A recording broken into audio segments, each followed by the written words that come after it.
Sözlənən, sözdən səs gəlir.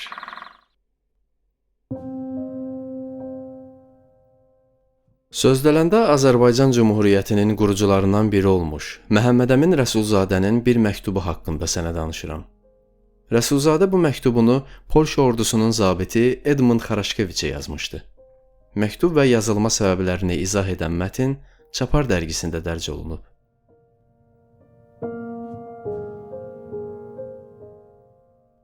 ...1935-ci il iyunun 24-də Məhəmməd Əmin Rəsulzadə Polşa Baş Qərargahı 2 saylı ekspoziturasının əməkdaşı kapitan Edmund Xaraşkeviçə məktubla müraciət etmişdi. Polşa ordusunun zabiti Edmund Xaraşkeviç 1927-ci ildən 2-ci Dünya müharibəsi başlanana qədər Prometey hərəkatının əlaqələndirilməsi üzrə məsul şəxs vəzifəsini daşımışdı. İşinin xarakteri ilə əlaqədar Azərbaycan siyasi mühacirləri, xüsusən də onların Prometey hərəkatında iştirak edən təmsilçiləri ilə sıx-sıx görüşürdü. Yeri gəlmişkən, Prometey hərəkatı ilə bağlı ilk diqqətə layiq əsər də onun qələmindən çıxmışdı.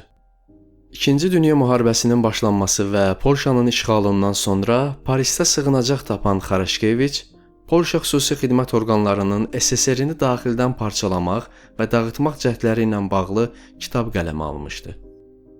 Bu əsər podpolkovnik Edmund Xaraşkeviçin Sənədlər Məcmuəsi adı altında 2000-ci ildə Krakovda İstiqlal Hərəkatı Sənədlər Mərkəzinin kitabxanası seriyasından yenidən çap olunmuşdu.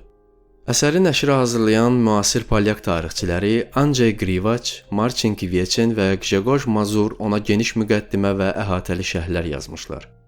Heç şübhəsiz Xaraşkeviçin kitabı Qafqaz və Mərkəzi Asiya, o cümlədən də Azərbaycan siyasi mühacirətinin 1920-1930-cu illərdə Avropadakı fəaliyyətini və Prometey hərəkatında iştirakını araşdırmaq baxımından mühüm mənbələrdən biridir. Onun 1955-ci ildə Londonda nəşr etdirdiyi Avropanın şərqinin qurulması kitabında da Prometeizm, Qafqaz xalqları təmsilçilərinin bu hərəkatda iştirakı ilə bağlı maraqlı məqamlar az deyildi. Bir sözlə, əvvəldə deyilənləri nəzərə aldıqda Rəsulzadənin belə bir müraciəti və Polşa hökuməti dairələri ilə əməkdaşlığı təəccüb doğurmamalıdır. Sovet rejiminin və bolşeviklərin barışmaz düşməni olan çağdaş polyak dövlətinin qurucusu Yozef Pilsudski 1920-ci illərin ortalarından başlayaraq SSR-yə qarşı ideoloji mübarizəni bütün mümkün yollarla dəstəkləyirdi. Onun əsas təşəbbüskarlarından biri olduğu Prometeizm siyasi layihəsi də ilk növbədə həmin məqsədə xidmət edirdi. Prometey hərəkatının qayəsi Sovet İttifaqı hüdudlarında yaşayan qeyri-rus xalqların milli müstəqillik hərəkatını təşviq edib dəstəkləmək yolu ilə Qırmızı İmperiyanı zəiflətmək və parçalamaq idi. Bu məqsədlə 1926-cı ildə 2-ci Dünya müharibəsindən sonra meydana çıxan Sovetoloji araşdırma mərkəzlərinin sələfi sayıla biləcək Şərq İnstitutu və Şərqi Avropanı Araşdırma İnstitutu qurulmuşdu. Azərbaycan və Gürcü milli ordularının zabitləri Polşa silahlı qüvvələrində hərbi xidmətə qəbul olunmuşdular. Varşava 1930-cu illərin başlanğıcında Türkiyəni tərk etmək məcburiyyətində qalan bir sıra tanınmış türk müsəlman siyasi mühacirlərinə qucaq açmışdı. Polşa paytaxtında Vısxsot, Qafqaziya dağlıları, Şimali Qafqaziya kimi jurnallar çap edilirdi. Gürcü siyasi xadimi Qvazavanın redaktorluğu ilə 1926-1939-cu illərdə Parisdə fransızca nəşr olunan Prometey jurnalı da Varşavadan maliyyələşirdi. Nəhayət Polşa hökumətinin qərarı ilə bir sıra siyasi mühacirət təmsilçilərinə aylıq təqaüd təxminən 80-100 Amerika Birləşmiş Ştatları dolları verirdi. Bütün bu məsələlərin əlaqələndirilməsi və həyata keçirilməsi ilə Baş Qərargah yanındakı Ekspozitura 2 qurumu məşğul olurdu. Təbii ki, geniş izahat Rəsulzadənin nə üçün həmin quruma müraciət etdiyini aydınlaşdırmaq üçündür. Müraciətin səbəbi Prometey proqramı çərçivəsində Polşa tərəfin diqqətini Topçubaşı ailəsinin ağır maddi durumuna yönəltmək idi. Məktubun qiymətli cəhəti də ilk növbədə onun Rəsulzadə Topçubaşı münasibətlərinə aydınlıq gətirməsindədir. Milli istiqlal mübarizəsində həqiqətən də böyük yer tutan, hər ikisi Cümhuriyyətin qurucu ataları kimi tarixə düşən Əlimərdan bəylə Məhəmməd Əmin Rəsulzadənin münasibətləri həyatlarının vətəndən uzaqlarda keçən illərində heç də həmişə hamar, problemsiz olmamışdı. Bütünlüklə siyasi mühacirət nümayəndələrinə xas olan fikir ayrılıqları, liderlik və birincilik davaları, dedikodular, şəxsi inciliklər, ara söhbətləri, maddi xarakterli çəkişmələr təəssüf ki, onlardan da yan keçməmişdi.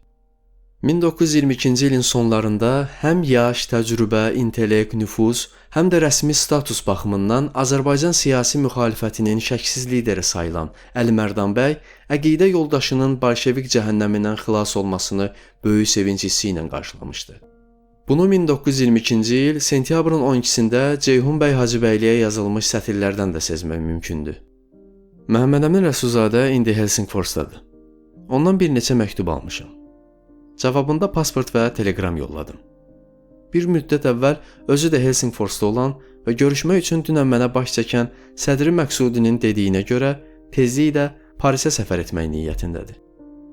Bir ay sonra oktyabrın 19-da nümayəndə heyətinin üzvləri arasında özünə ən yaxın saydığı Hacıbəyliyə növbəti məktubunda Əli Mərdan bəy Rəsulzadənin Parisdə qalıb birlikdə işləmələri ilə bağlı arzusunu dilə gətirmiş, lakin nümayəndəliyin maddi vəziyyətinin buna imkan vermədiyini təəssüflə vurğulamışdı.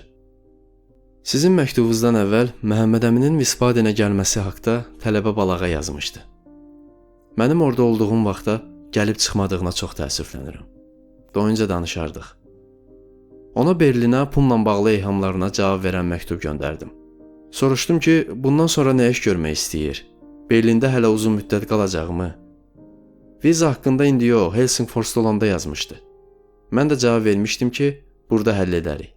Odur ki, indi hər şey özünün sonraki planlarından asılıdır. Əgər Parisdə yalnız yolüstü dayanmaq və Konstantinopola getmək istəyirsə, o zaman vizanı Visbadendə alması daha yaxşıdır.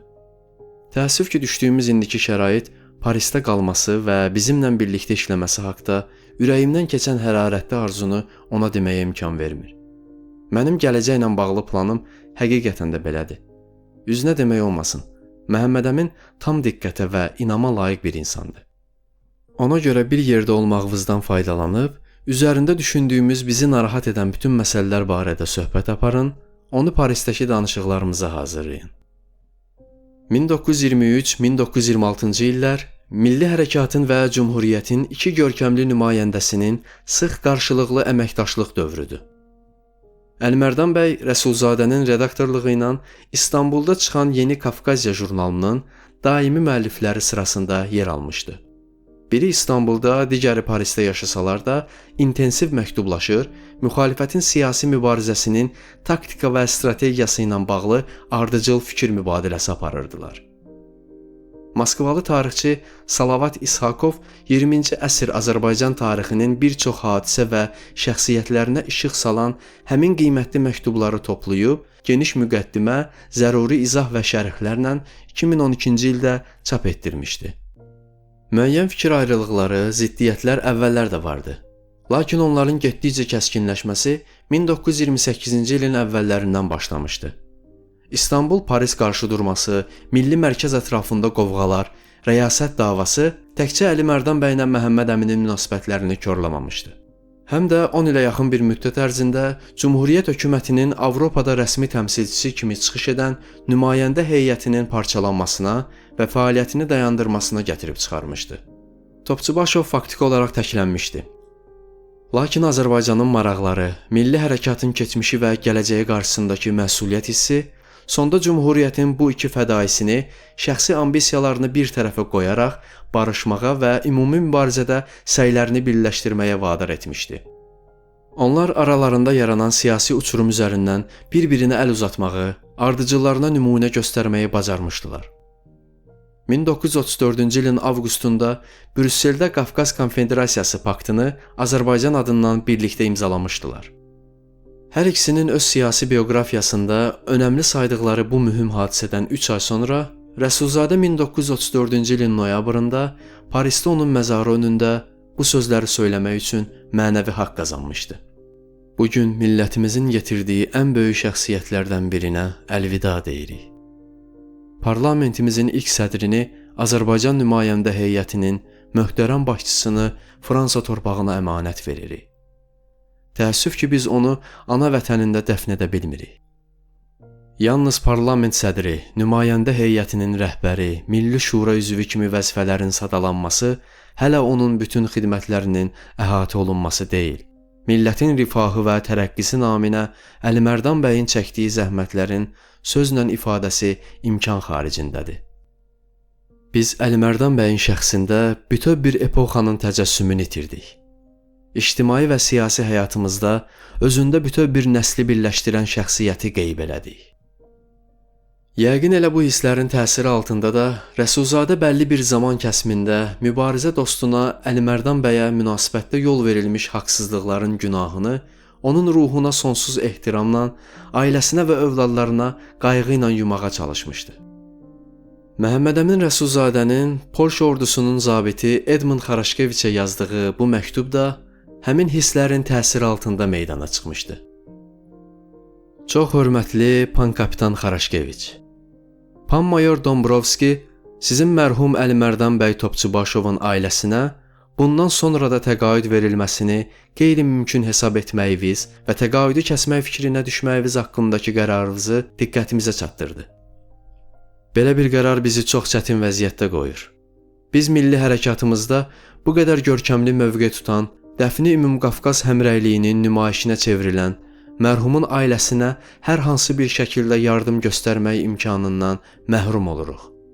Digər tərəfdən, təqaüdün dayandırılması faktı bədniyyətli müxalifətə bizi ictimai fikirdə gözdən salmaq, fitnəkarlığa çəkmək üçün əla fürsət verir.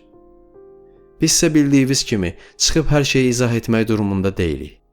Yaranmış vəziyyəti hərtərəfli müzakirə etdikdən sonra biz pan mayorla belə qərara gəldik. Ən yaxşı çıxış yolu mərhumun oğlu Ələkbər Topçubaşını müəyyən işə cəlb etmək ola bilərdi. Üstəlik də hər hansı bir vəzifə daşımamasına baxmayaraq, Ələkbər Topçubaşı milli fəaliyyətlə bağlı bəzi tapşırıqları yerinə yetirir, ümumi işimizdə bizə bacardığı qədər yardım göstərir. Biz qərara gəldik ki, onu rus dilində nəşri nəzərdə tutulan jurnala redaktor təyin edək. Əminəm ki, bu məsələlərdən xəbərdarsınız və söhbətin nədən getdiyini yaxşı bilirsiniz. Nəşriyyat işlərindən başqa biz Ümumqafqaz fəaliyyətimizin bəzi texniki funksiyalarını da gənc Topçubaşıya həvalə etmək mümkündür. Redaktor kimi Ələkbər bəyə lazımi maaşı verməklə biz mərhum Topçubaşının ailəsinin maddi təminatı məsələsini xüsusi çətinliklə üzləşmədən aradan qaldıra bilərdik. Ümid edirəm ki, bizim və mərhumun ailəsinin düşdüyü mürəkkəb vəziyyəti anlayışla qarşılayaraq təklifimizə tərəfdar çıxacaqsınız. Mənimlə eyni vaxtda dostumuz mayor da bu barədə ayrıca məktub göndərir. Fürsətdən istifadə edərək sizə bir daha öz dərin hörmətimi bildirirəm. Məhəmmədəmin Rəsulzadə. Lakin təəssüf ki, Parisdə rus dilində jurnal nəşr etmək, Ələkbər bəy Topçubaşını onun redaktorluğuna gətirmək və bununla da Xaraşkeviçin qeydlərində də göründüyü kimi, dilənçi vəziyyətində yaşayan Topçubaşı ailəsinə bu yolla yardım göstərmək mümkün olmamışdı. 1936-cı ilin martında polyak kəşfiyyatçısı Parisdə Məhəmmədəmin Rəsulzadə və Miryaqub Mehdiyevlə görüşmüşdü.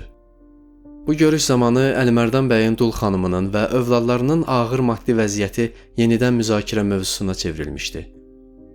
Ələkbər bəy Topçubaşının Fransa təbəəsi olmadığından heç yerdə işə götürülməməsi, ailənin son beşik övladı Ənvər Topçubaşının yüksək qabiliyyət və bacarıq nümayiş etdirməsinə baxmayaraq, təhsil haqqı ödəyə bilmədiyi üçün universiteti yarımçıq buraxmaq məcburiyyətində qalması haqqında Xaraşkeviçə məlumat verilmişdi. Xaraşkeviç Prometey hərəkatının aparıcı simalarından biri kimi tanınan Əlimərdan bəyin ailəsinə yardım göstərmək üçün bütün mümkün yollara baş vuracağı ilə bağlı onları bir daha əmin etmişdi. Müsbət nəticə əldə edilmişdimi? Ekspozitura 2 konkret bir iş görə bilmişdimi? Yoxsa əvvəllər də dəfələrlə təsadüf olunduğu kimi hər şey sadəcə xeyirxah niyyət və vəd səviyyəsindən o yana keçməmişdi. Təəssüf ki, mənbələrdə bu barədə heç bir məlumata rast gəlmirik.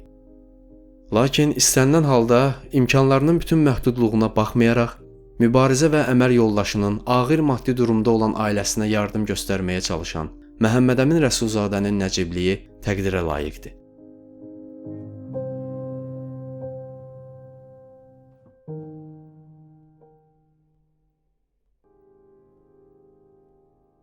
Azərbaycan dilini yaşatmaq və bu dildə faydalı məzmunların daha çox olması üçün Sözdələn layihəsinin YouTube kanalına abunə ol, bildirişləri aç və hər kəslə paylaş.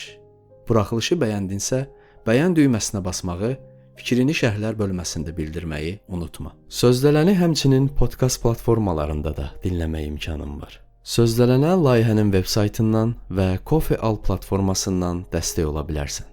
Dinlədiyin və dəstək olduğun üçün təşəkkürlər.